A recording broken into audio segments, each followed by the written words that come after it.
Nat Geo Wild. Winnett, dans le Montana, une vraie ville de la prairie américaine où, avec seulement un peu moins de 200 habitants, les animaux sont bien plus nombreux que les hommes. Et parmi eux, le redoutable crotal des prairies.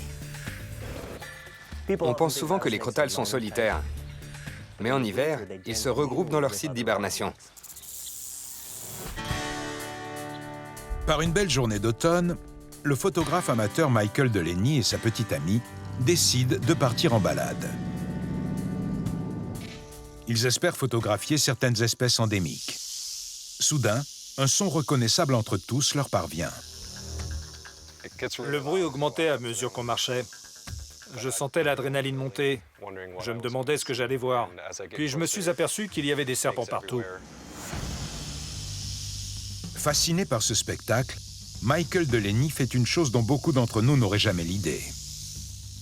Pour faire un gros plan, il attache son appareil à une crosse de hockey de 1,5 mètre de long et s'approche plus près des crotales. Trop près, peut-être.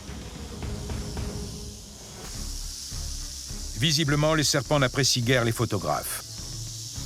Sentant la présence de l'appareil, ils manifestent clairement leur réticence à se faire tirer le portrait. Les crotales ont une étonnante capacité à sentir leur environnement. Leur langue et leurs fossettes thermosensibles leur permettent de percevoir la chaleur d'un mammifère tel qu'un homme. Si vous vous approchez d'eux, vous vous mettez en danger. Mais Michael Delaney ne comprend pas le message.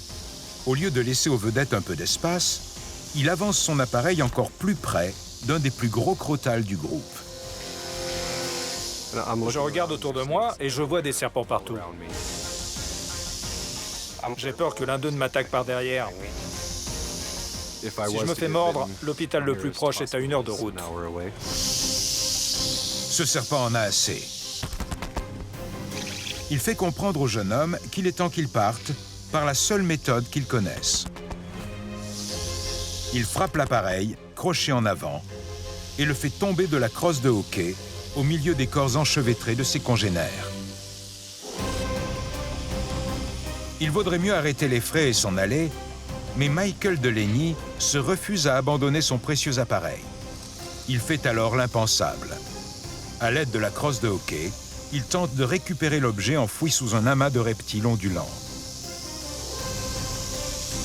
Il n'y avait pas un crotal, mais plusieurs dizaines.